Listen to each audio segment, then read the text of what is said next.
What's up, everybody? It's your boy Tristan Barracks here, the digital storyteller, and I'm super excited to be with you once again for another episode of Creative to Creative, and a podcast, a show that's created for the creators of just everything. If you are a photographer, a visual artist, a digital storyteller, a filmer, a director, a culinary artist, whatever you are, if you are a creative, you should be watching or listening to this podcast, because I talk to creatives like yourself and myself, and we have conversations about life and love and passion and artistry. And on today's episode, I have my good friend, Marsha Reed, who is the creative director of Storm Cloud Media Company,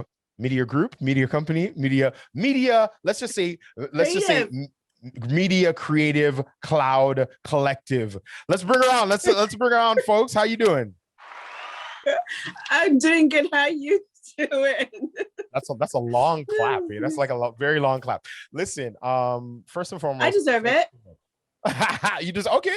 I deserve it. That's good. Oh man, this is a conversation that's a long time coming. Because I mean, we kind of met virtually, right, online, and through mutual friends and acquaintances.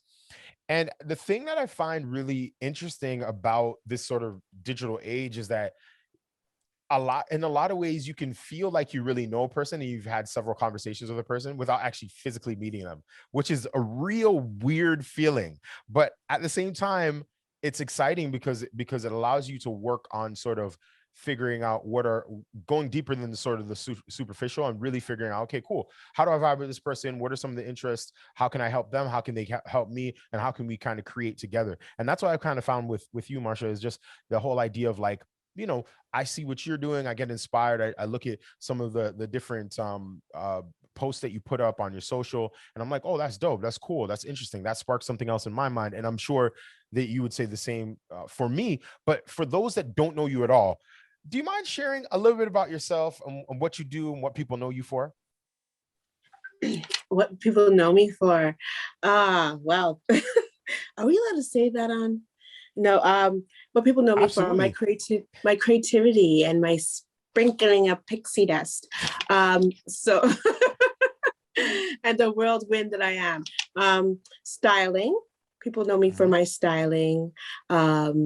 People know me for my creativity, helping them to bring their vision to life, bringing their vision, their ideas to fruition. So that's basic. That's what I do. I help others to achieve their goals and their creative passions. Well, I love that, and I think that that's really, really important, because I think that ultimately, when you find sort of what your niche is and what you do well, it becomes empowering as an artist, because then you don't spend a lot of time on things that you're not passionate about and things that are just not for you. You know what I mean? Like, there's that saying, "What's for you is for you," right? And it kind of lead me into sort of the next part of our conversation, which is like, how did you find your voice? How did you find out that these sort of things were your things? Or was it something that you just grew up always wanting to do and always wanted to be? Well, my dad, he dresses to the nines. He wears suits all the time, and he likes tailored suits. And he introduced me into luxury brands. My mom was also very much, she was a homemaker. She, so she kept the house really nice and, pretty it all the time. And shout out to all the moms and dads that are homemakers. Shout out to them. Let's big them up still. Listen, that's a hard job, all right? Let's not fake the funk. Yeah. And yes, creating a happy home isn't easy. So those were the early influences in my life, with fashion and pretty things. And then, and then high school, when you start to go to high school, you try to find yourself. So you do some more exploring. And in that time, I was in dance hall. And okay. Yep. Yeah. So you did all the dirty wine and twist and everything, and Okay, okay. I see the flipping. Boy, Now I understand why you still have the boy. bangles. Sorry, you have still have the bangs. You know, because you gotta have them flipping around when you're the two You handed. can take, of course, you can take the girl at the dance hall, but you can't take the dance hall at the girl. Boy. But anyways, Yeah, so from there, that atmosphere, that environment, that creates a lot of creativity. I think it's one of the most creative um communities that yeah. you can be in, besides being in an actual creative community, because Hmm. it's centered around music, it's centered around fashion, pomp and pageantry and all that kind of stuff. So from there, you know, creating things to wear to go out to parties, back when you used to have a bedazzler. Yeah. So through these different, yeah, through these different experiences, then you start to hear people say to you as well, like, you should do this, or you're really good at this. And also you find joy out of doing those things. And then you just keep doing these things. And then one door leads to another door, and you walk Mm. through it. And next thing you know, you're on a different side of a door. Yeah. No, that's really, really dope. And I think, for me, I think about my journey, and it's like, it's not linear, right? It's not like just A plus B plus C plus D. It wasn't a linear journey. It was very much like, ebbs and flows. How did you keep yourself motivated and inspired while you were kind of, in the valley part of your career, and really trying to discover your voice? Because that's something that a lot of people go through. Like, and I don't find a lot of people talk about the valley periods. They talk about the peaks, they talk about successes, but how did you really navigate some of those valley points in your career? uh, that's a really good question. I'm laughing because I'm thinking as that you're asking that. And I'm also thinking of the answer I want to give and how real that is. Mhm. How did I Go listen, creating talk the is talk. Let me yeah, talk the creating talk. is This is a therapy. Yeah. yeah. Creating is therapy. So there's moments where I just have to do something. I have to do something. And then because it comes naturally, I'll find myself doing something. For instance, I'm in the car. um like, okay, so I try to find pockets of alone time. I like my alone time. And Mm, being in the car, sometimes I like long car rides. And then I'll park up somewhere, especially with what's going on with COVID. you know you don't have a lot of choices. So mhm, I go outside. And I remember being in a parking lot um outside of Loblaws, and I was answering some text messages and stuff like that. And all of a sudden, I was taking pictures of myself because I just got my hair done, and I really liked it. And then the pictures had this look about it. And then all of a sudden, I was inspired to create a video. And then around that time, you had your challenge going on, and your 30-day video challenge. And from there, I put together something.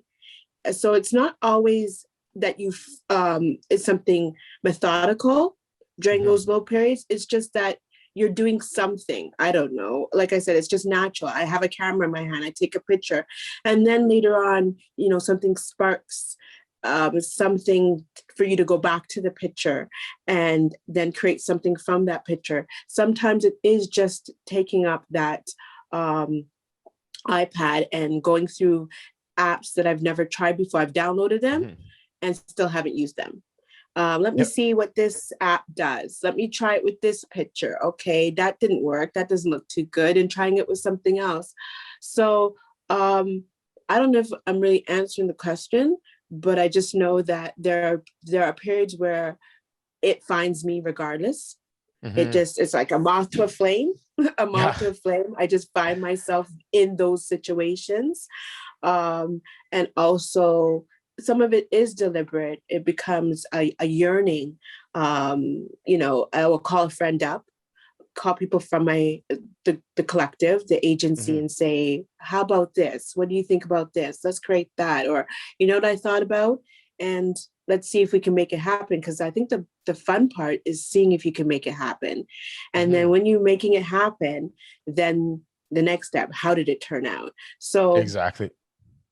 chasing that high, so to speak, is my way of getting through those down periods, and also really and truly, praying through it, Mm, and asking for guidance, and self-search and soul searching. Why is it that you're feeling this way? mhm, Is it something personal that's going on that you're neglecting, that you need to pay attention to? Is it your diet? Do you just need to rest? Maybe you just need to stop for a moment. It's okay to mhm, stop. There's nothing wrong with having stop periods. I think as long as it's not detrimental to your own well-being, of course.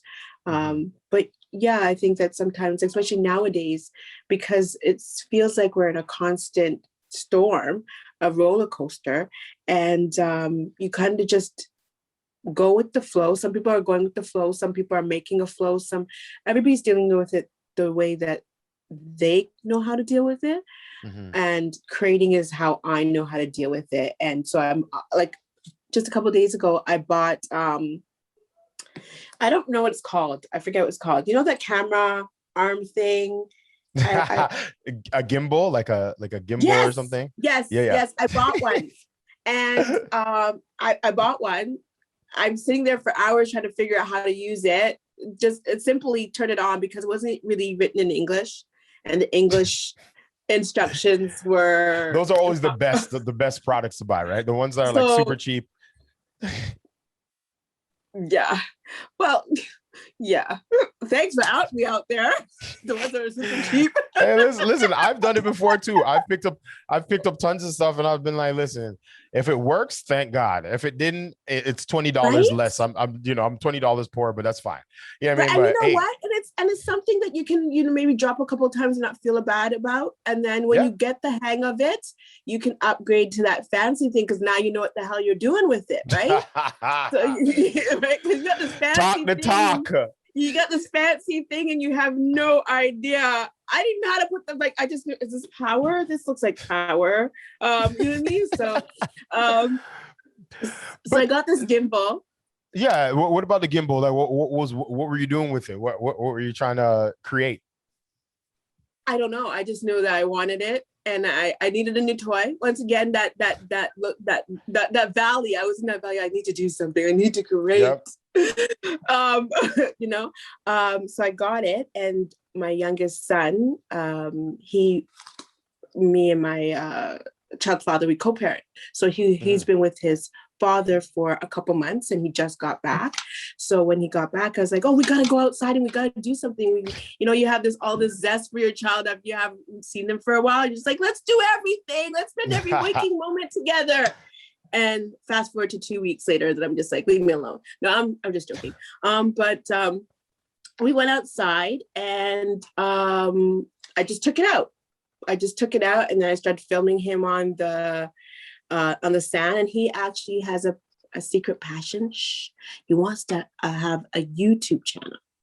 So yeah, and he's actually pretty good. So I'm going to take my time and make that happen for him. And yesterday was actually the start of it, because I was filming him and he was talking about building this sand castle in the sand, and he was doing it in this, the way that these youths talk to the camera. Mhm. And so I just practiced using that. Unfortunately, the good stuff, I didn't have it recording. So I Of missed course. all the really good stuff, but I'm excited. I'm excited to get familiarized with it and see what I can create. So there's that. No, that's dope. No, no, and I think that we're in a real precarious sort of place right now because we're kind of in limbo, right? Especially within Toronto and in Canada, because we're still on lockdown and we're trying to work through that. And maybe once somebody listens to this, we may not be in lockdown, so we will probably be in a different place. But I think it's really important to be able to not constantly, but be intentional as creatives to try and stay creative regardless of being hired or not. I was saying this to one of my friends the other day. I said, like, you know, we just did a really cool project for a cool brand, and he was like, man, like, I want to go outside. I want to do stuff. Let's do it. Then like plan stuff, like shoot something. Like I know that, you know, when you do cool projects, it gives you the itch to do more cool projects. Well, the reality is that things aren't really changing anytime soon. You got to make the decision and be like, hey, listen, let me just grab a model. Let me grab a gown, and let's maybe work with a stylist, and let's just create something. Let's just be Yep. creative and Yep. let the chips fall where they may. You know what I mean?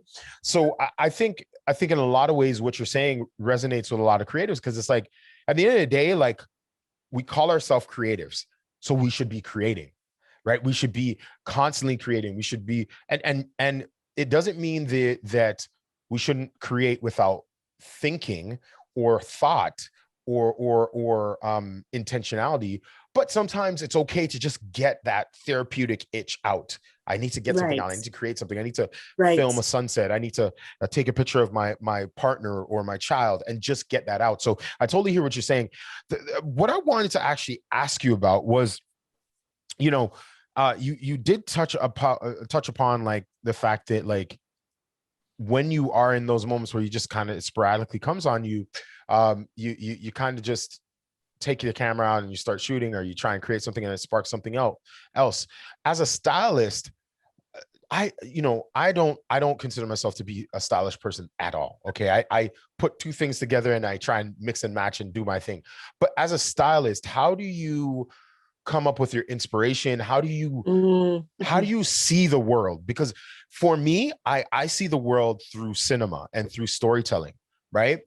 But I don't see the world through fabrics and textures and designs and angles and, you know, materials and stitching and buttons and glamour. So I would love to pick your brain at like how you see the world as a stylist, and how does that inform, you know, people on your artistry and who you are and your voice.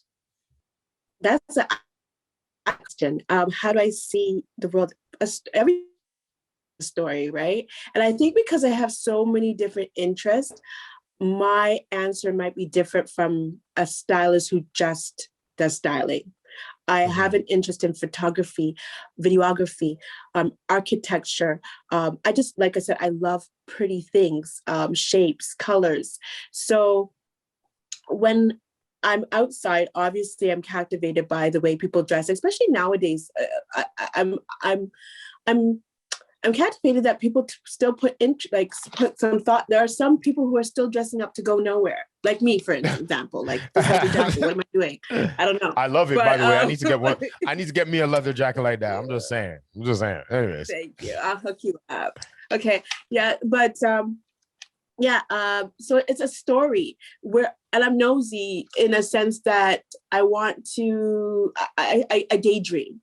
So I wouldn't say nosy. I Mm, daydream. Where are they going? Where do they live? Um, so the clothing helps to build that story.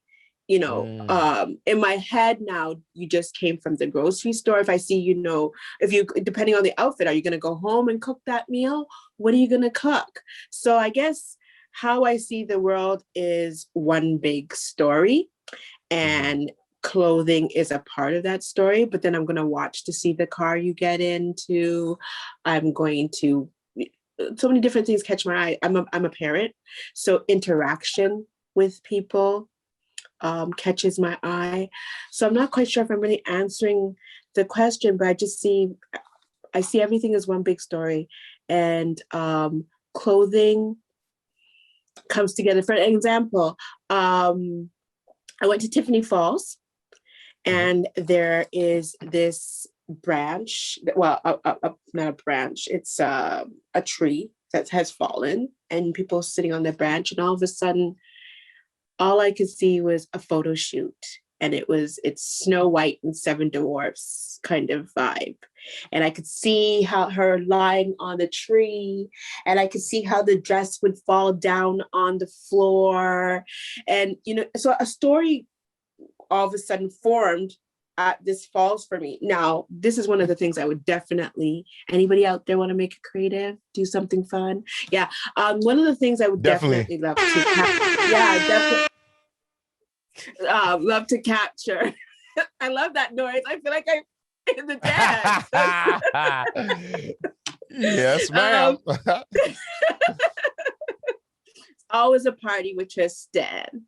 So yeah, so a story all of a sudden came in my head, and now I have it in my head, and it's on my bucket list to create something like that, very whimsical, and even find birds from Michael's. Okay, Mm, Michael's.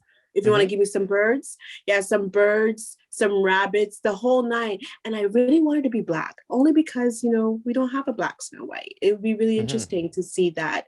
Yeah, and use this tree log that I saw in the forest. So I don't know if that helps anymore of how I see the world. I see the world as a No, story. definitely. No, no, no. It does, and I think the thing that really stands out to me the most are the questions that you ask, right? Because oftentimes you hear actors, other creatives like actors or directors, they'll say stuff like, are you asking the right questions, or he or Mm. she, to get into character, they're asking the right questions. And what they're referring to, Marsha, is this idea of the script is only how many pages long. The script doesn't tell you all the back history and backstory of those characters, of that city, of that town, of that home, of that family, of that business. You as an actor, you have to fill in the blanks. You have to fill in all of the depth and the layers that are in between each sentence to bring more meat and more weight to that character, because that character may have 20 lines in the whole film, but how do But you make those 20 lines significant? Sorry, go ahead. but also that is the styling. Like for instance, another one of my Yep. interests, prop styling. So Mm-hmm. the kettle in the background is going to tell you what year we're in, right? Mm, What might tell you a lot about the character's personal style, mm-hmm. their family setting. You know what I mean? If it's a two toaster, it's probably not a big family. So Mm-hmm. there's a lot of things once again in the story that tells the story. But yeah, you're right. I agree. Listen, I mean, when I tell you I love it. I love everything that you're saying. I mean, I'm just thinking to myself how I can properly articulate it. But I think that the more that you as a creative can think before you do, because I think we're instinctually doers. Most of us are, right? I know for myself, I just want to pick up a camera. I just want to start shooting, and that's cool. But I think if we want to make something meaningful, and we want to make something that will really resonate with the viewers or with whoever we're presenting to, there has to be a level of thought. There has to be a level of intentionality. There has to be a level of what world am I creating, right? And that's, that goes to writing, directing, acting, shooting, styling, set deck. My brother is a set deck artist, so I understand certain things from his perspective as well. That being said, how what's your background, by the way? My mom is Jamaican and my Okay, big father's up yourself. Guyanese. Uh-oh, And my father's uh-oh, uh-oh. Guyanese. And your father's Guyanese. Yeah. Fire, fire, fire, fire, fire. No, no, fire in terms of I grew up with Guyanese and Trini people and Jamaican people and all over, people from all over the West Indies. And Trini and Guyanese are the most hot-blooded people in the world, the whole world. Okay. Okay. So that's why I say You fire, because mean it's just the they're Yanni's hot, not but gonna get blamed for something? Awesome. listen. We're quick to the trigger, but that's about it. Everything else will just Okay. chill. You're We're right. quick to You're the right. trigger. You're I'm not right. gonna You're lie. right. So Big up then, yourself. Big so up then, yourself. don't blame me. Don't blame me. Don't I blame won't me. blame you. Blame my mom and dad. But the reason why I asked that is because how has your West Indian background and what they would say in the West Indies, your bratupsi, how has that informed your artistry? Oh, the edge that remains in it. You know, Mm, I like chic. I like mm, polished, but there always has to be a little bit of edginess in it. Something that's just not. It's not refined enough. mhm, There's still something. There's still some phrase at the edge of mhm, it, and I think that's from being Caribbean. You know what I mean? mhm. Yeah, I think even what you're saying, the phrase at the edge, I totally understand, because there's a for those of you that have never been to the West Indies, there is a level of texture, grittiness, not uncomfortable grittiness, but there's a grounded nature to being, walking the streets of Jamaica. There's a beauty and a power and a finesse, a warmth, but at the same time, don't get it twisted. Man's will cut you. You know what I mean? Like, like there's all of that mixed in together in that sort of West Indian culture. There's an elegance to West Indian culture because there's the, they were all colonies, right, of Britain. So there's that British influence, right? And there's that suaveness there. But I love the fact that you're kind of pulling all of those together. Now, when we're talking about putting pieces together, do you create and design your own pieces, or do you pull from different pre-made pieces and create a look as a stylist? I do not sew, but I do Okay. have someone on my team that sews. Okay. So I will work with her to have custom looks, and other designers as well. And also pulling from pieces from stores, and shopping online now because stores are closed, but shopping online and creating the look from there. No, I find that so interesting. Now let's talk a little bit about your media collective and your media group. Now, why did you start it? Why did you feel it was important? How did it come about? There's something you said earlier about being intentional. So for a long time, it was just kind of word of mouth. People just knew what I did, asked what it is that I did, or would overhear what I did. And then, they would get my number from my contacts from someone and then come to me with their project. So I never really had my business set up properly, because I just took client as they came. Also, I had a 9-to-5. So it wasn't my focus. I wouldn't say it wasn't my main focus, but always a passion. But like I said, because I wasn't set up in I didn't have a business structure, I found that things that irritated me could exist. Such as something simple as, people not taking you seriously, not respecting your time, not respecting your talent, not respecting your experience, stuff like that, negotiating, all those stuff. And also with what is taking place with so many, since COVID has started, with grants and loan opportunities, realizing that you do have to be set up properly to participate in a lot of things as a business. You know what I mean? So you're not a business until you're a business. Well, this is it, right? And I think that you hit the nail on the head. And I was actually going to ask you a follow-up question in terms of some of those things that bother you, but I think that you answered it so eloquently in terms of elaborating, because oftentimes people just say, well, I just registered my business to register my business, but we don't talk about the benefits of being seen as a business, right?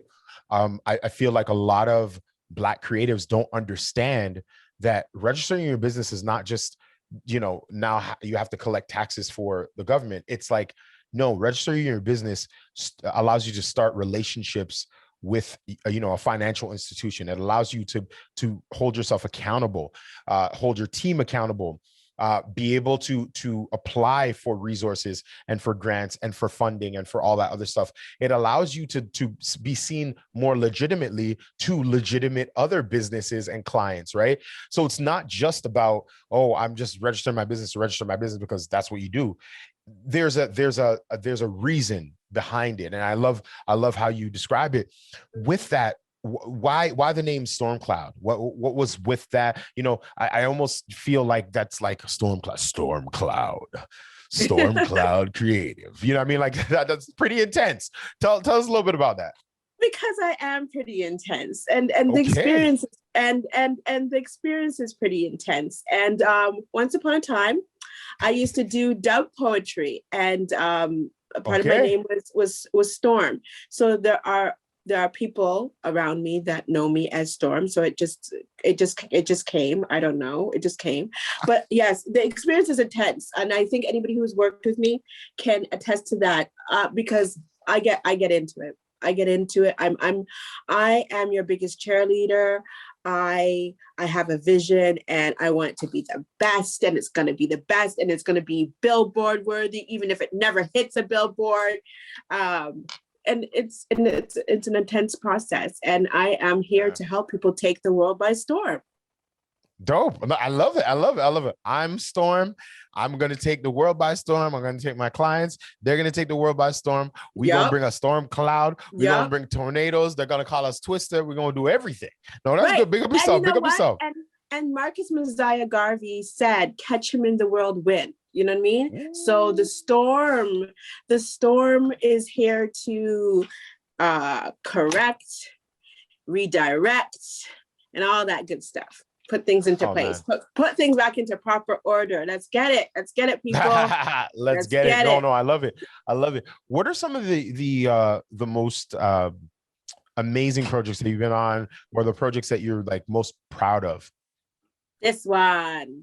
This one. I wait. Oh my goodness. Okay, this is the moment where I get to fangirl. I'm here. I'm here. I made it, Mom. I made it. You're so funny. You're crazy. Oh my goodness. um, no, this is. I think you know what. I really thought about that question, and I will still stand by that, because what I'm learning is the now. Every Mm, moment, if you treat every moment like it's the best moment, like this is the pinnacle of my success right here, right now, it then the only place to go after that is up, right? mhm, The mhm, only place you can go is up. I feel like, mhm, you know what I mean? Gratitude also, and also realizing that tomorrow's not promised. So if mhm. you're not going to be satisfied with today, like, you know what I mean? Today is enough. Today is Yep. sufficient. So Yep. this right now is the best project I've worked on. I'm okay with clocking out. Yeah, you know what I mean? I'm okay with clocking out, because, you Yep. know, today was a good day. Today was awesome. Today's a good day. No, no, Today is a that's good what's up. day. And if we say So, that every day, then every day is a good day. yeah, no, I get what you're saying. I never thought of it that way. You know, I never really looked at it that way. I'm very hard on myself. You know what I mean? When it comes to um what I want to get done versus what I get done. You know, so I love that reminder of just being able to take things in stride and really taking things in full context. So that's really, really cool. So tell me a little bit more about, you know, your team, the various aspects. So yes, you provide styling, but then you also work for other brands, like for social media marketing and management and things of that nature. How did you get into that? And like, how was that, you know, something that you're passionate about? How are you staying on top of things? Because for me, social media is like a thorn in my side. You know what I mean? I love it, but I hate it as well. I'm, I don't know if I'm staying on top of things, but delegate, delegating tasks, having an amazing team. I have a few people that I work with that are amazing. And when I need them, they are there, and can help me to get things done. How do I stay on top of tasks? Prioritizing. You know, I'm not going to say anything that hasn't been said before, but honestly, there are days where I'm not staying on top of things, and somebody needs to remind me and say, hey, don't forget this. And you know what I mean? Or the alarm goes off and it's like, oh shit. But yeah, it was social media. Wait, sorry, the question you were asking about all the other things that I do, Yeah, right? yeah, within the business. Yeah. How did I get into that? Well, just the need was there. So usually when people come to you for styling, it's for a reason. They're not just coming to you and just to get dressed up for nothing. So there's Yeah. usually a purpose. So there's a reason. So if it was for a branding photo shoot, then from there it became, I wanted to be more a part of that whole process. So therefore, then extend the services, which was, okay, then I'll help you build your website and help you get online and help you get that logo so that everything can be cohesive. So it was about helping my client to not have to go here, there, and everywhere. And even I would do the hair there and everywhere, go there, hair there and everywhere. So I find the right people to make things work. So even when I'm not capable of doing, then for instance, they want to do some type of commercial, then I'm like, hey, I know someone, Tristan, what's your budget? You know what I mean? And you don't worry about it. Just tell me what the concept is, tell me what the budget is, and I'll go find who can make that work. And so that's kind of how it evolved into just supply and demand, right? Yeah, no, and I think that you hit on something else that really resonated with me was the whole idea of going from styling, which is personal branding and physical branding, to digital branding, right? With logos and things of that nature. Can you talk to the audience a little bit about the importance of branding and what that is and how that works to your advantage when you do understand your brand? That's so funny you just said that, because today, this, by the way, is a studio. I'm in a studio. This is not my office. This Okay, is not. I was about to say that's pretty dope. I was like, okay, do your thing. This is a Dope. photo studio 314 that I partner with to do branding sessions. And why am I having such a hard time staying on track? What was the question? I'm sorry. I'm you know what it is? I'm so amazed at, like, I'm looking at myself and I'm like, damn, Yeah. these stuff look so cute back here. Yeah. No, I absolutely. even want to buy it. I'm like, oh yeah, they're mine. Sorry. Yeah, no, it's all good. No, we were just talking specifically about the idea of personal branding, being Yes. styling versus like digital branding, and like what is branding in general, and why is it important for creatives, business professionals to have? Now I remember. You're right. Thank you. No worries. So personal branding. Well, I just did my own branding photo shoot Okay. about a week ago. And I'm very proud of that as well. That's a big moment for me because I did it all by myself in the middle of this pandemic, with stores closed, not having a lot of things that are usually at my disposal, and kind of doing it on the fly. And it turned out to be successful. I can nitpick at it and say that it could have been more successful with more time and with me on the other side of the camera instead of in front of the camera. Yeah. If I could just clone myself. We all say that, by the way. That's awesome, right? I just need a team of me. So I got the branding pictures up, which brought traffic. A lot of people are interested in beautiful photographs, good quality photographs, photographs with rich colors, like I said, good quality photographs. And so people came to look. And at that time, I had already started setting up my online store, my style suite, which has a couple of curated pieces from my boutique. And I sold a shirt.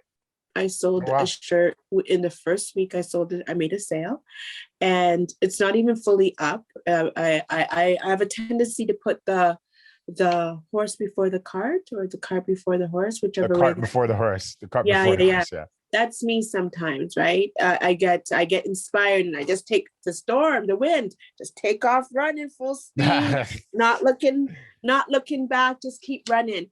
And yeah, so I really believe that the photos had everything to do with it, because Mhm. it established a certain feel, which is what branding is supposed to do. It's supposed to convey a feeling, a thought, invoke emotions, right?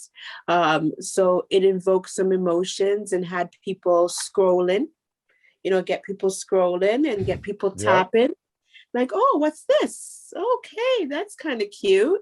Not even necessarily they want it for themselves or they could see it in themselves, but Mhm. it appeals to them. It appeals to their senses somehow, so they tap on it. So branding is very important, Mhm. and that's why it's one of the services I offer. It's small businesses. It's very important. It can change that zero sales Yeah. into zero zeros, but at the other end of the Yeah. decimal.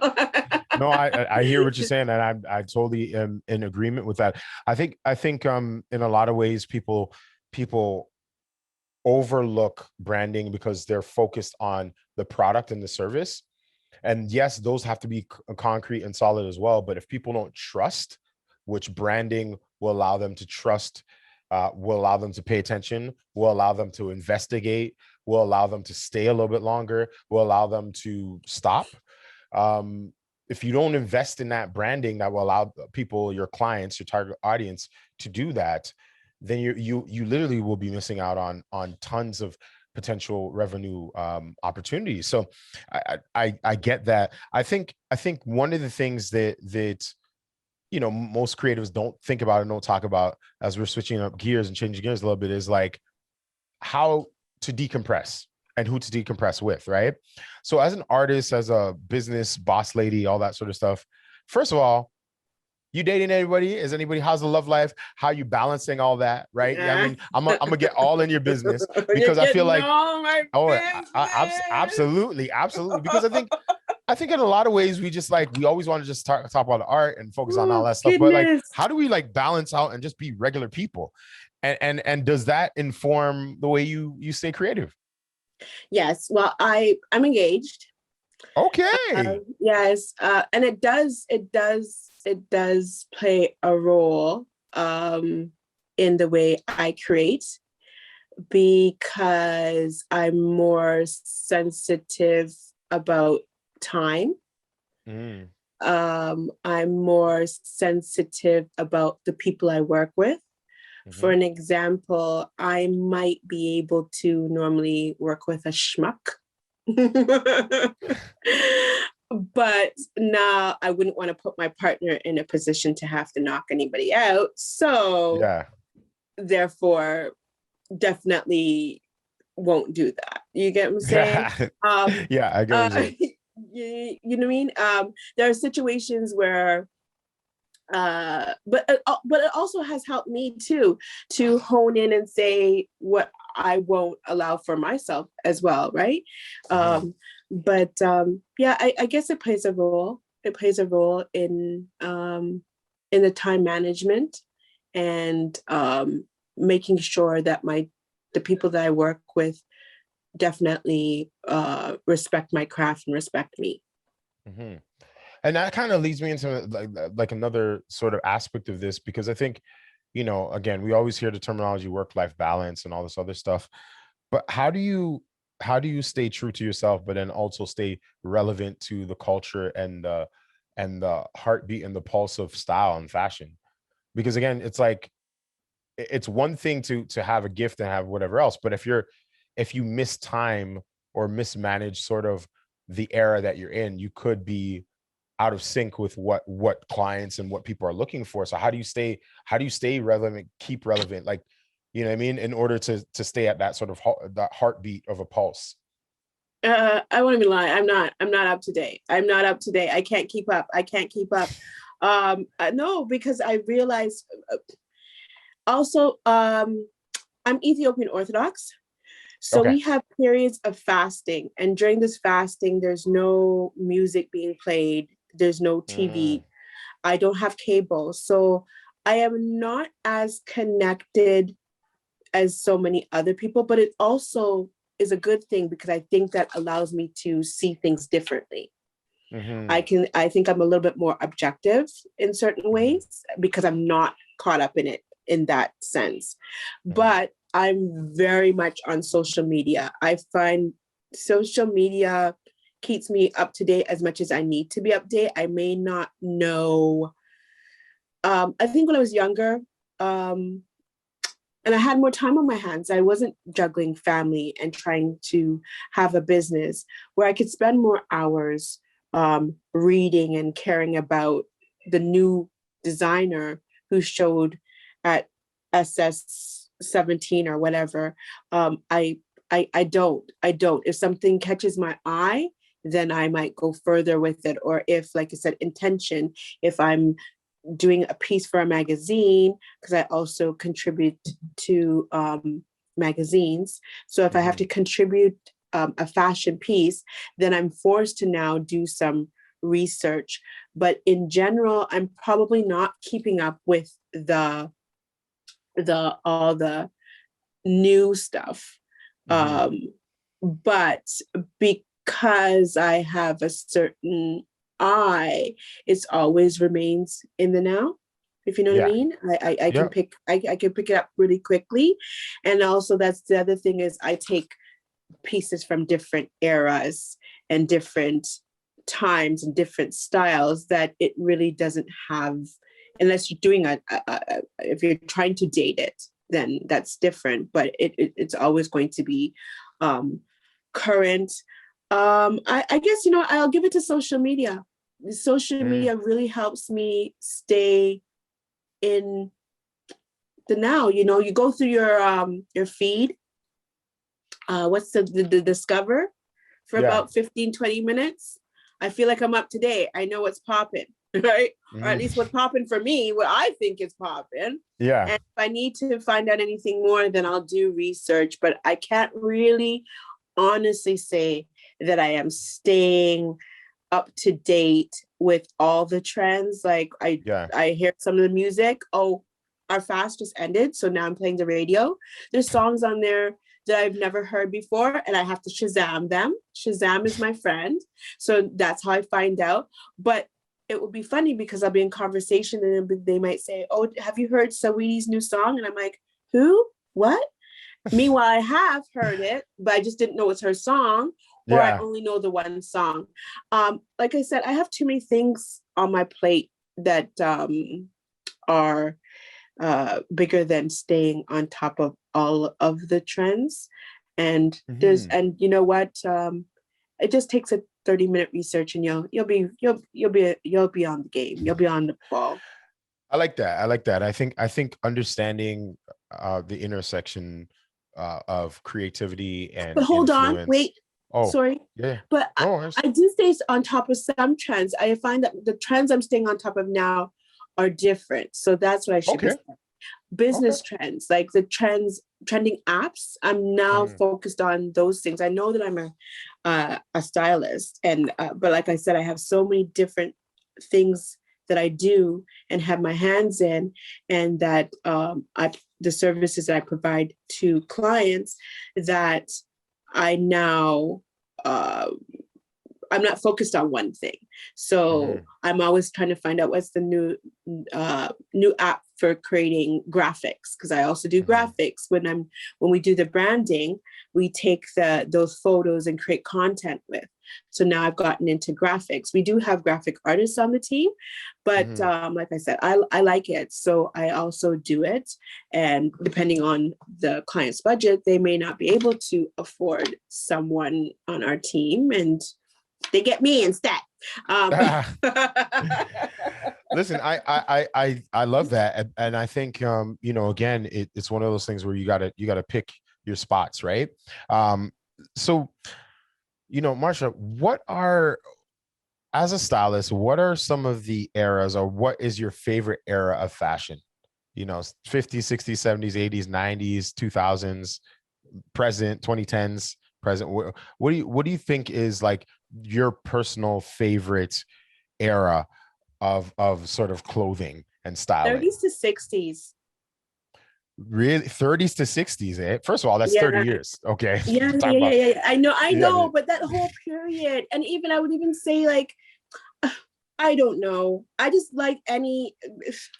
I don't know. I'm I'm storm. I told you I'm intense. I'm broad ranged. Everything with me, it's like it's either all or nothing, right? Apparently so. No, yeah, yeah. But I like tailored when things were more tailored. Mm, I might get some people throwing tomatoes at me when I say this, but I like when women dress like women and men mm, dress like men. You know, mhm. um, I love, And I I don't love, think that I don't think there's anything wrong with that. Just to throw in there, like I feel like the I understand exactly what you mean by that, and I think that there was a level of intentionality with styling and with fit and with form that was just yeah. pleasing to the different individuals or genders that were represented. But go on. Sorry, you were saying. You said that so nicely. Do you do PR? Um, Uh, I should. Dope. um, yeah, but that's what it is. I find after that we get into a bunch of stuff that I don't know.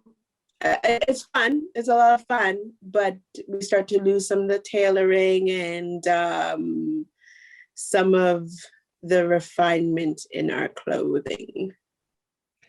Yeah, I find like for me, I am kind of mixed because I kind of like I like the 50s, right? I like personally I like the 50s because of jazz music, right? 50s and 60s because of jazz. And then what those guys wore were really stuff that I loved. I love to this day. Um, and then I also, because I grew up in the 90s, I really like a lot of 90s attire, like mixtures and stuff. So I didn't really love the super baggy jeans and stuff, but there were certain things like cross colors and certain jeans and denims and velour jumpers and certain things that just were intentional to sort of the fabulousness of the 90s and the R&B and B and the pop culture and that sort of mixture, hip hop and R&B and that becoming mainstream that I loved. And then there's other things I could care less for. You know what I mean? So I kind of have a 90s was a love for. scary time for me. 90s was a scary. Really? My pictures say so. My pictures say so. Like I don't know what I was thinking that whole time. I don't know. Maybe that's why it's totally blocked out of my mind. No, it's okay. It's Well, okay. so what was it? Was it just that from a style standpoint, you were just like in the forgotten place, the Yeah, sunken yeah, I place? don't know. Yeah, I guess experimenting and I don't know. But you know what? I do like the millennium. Like, Yeah. fashion is coming. There's somewhere between, you can get some tailored look still. Hmm. It has its own feel. It has its own look. Yeah. But yeah, it's not too bad. It's not too bad. I So mean, it's not the it's not the greatest. You were gonna say and I said it's not the 50s or the 60s, but it can go on. it can go on, go on, go on. So the question I have for you is, I have two more questions. First off Two is more. The what? fun's almost Yeah, over. No, don't leave yeah. me. Okay. um, but the I'm question gonna I drag it have out now.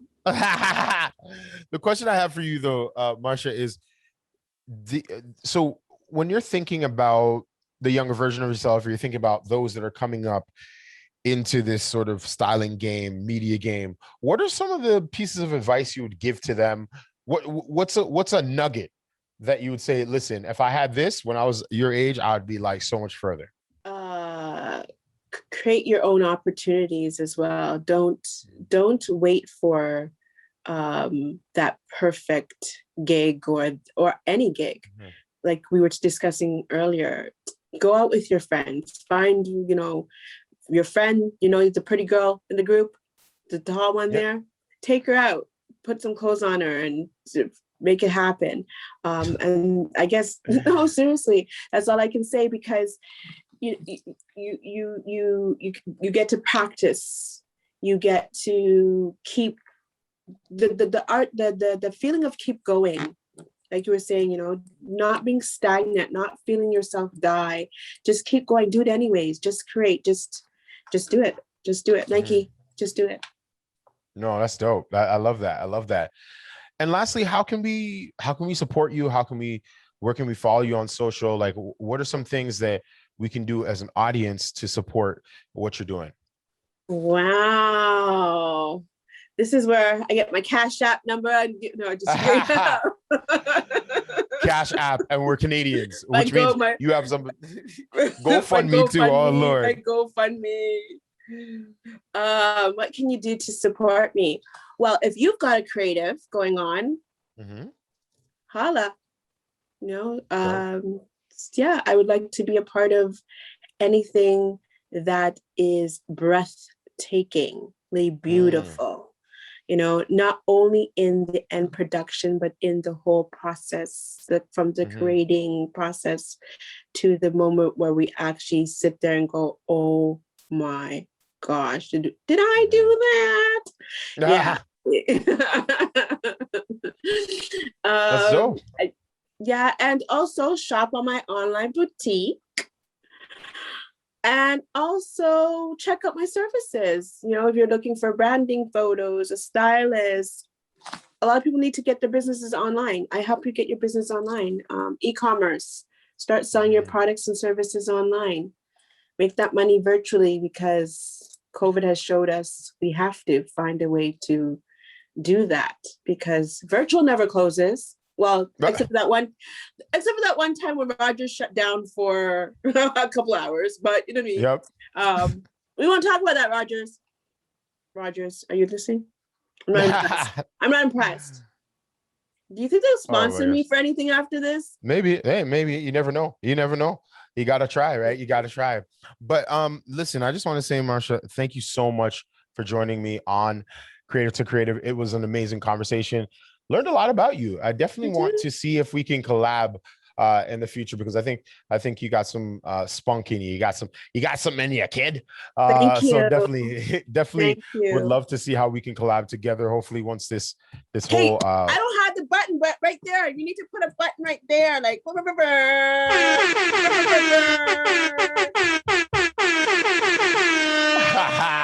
it. Oh man, listen, I do want to say I hope you wish you the best. I hope the best for your team, health and strength for your family, and definitely let's stay connected. For those of you that are listening on the podcast, you already know what it is. This is the Creative to Creative podcast. We'd love for you to continue to listen to different conversations that are coming up every single week. We're going to be talking to dope creatives from Canada, United States, and around the world.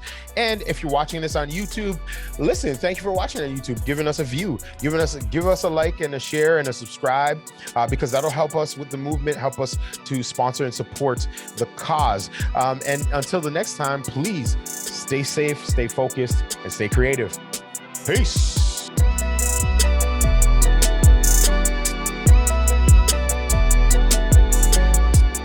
Thank you for listening to the Creative to Creative podcast with Tristan Barracks. Make sure to follow us on all social media platforms. If you would like to be a guest, please email us at info@tristanbarracks.com. Peace.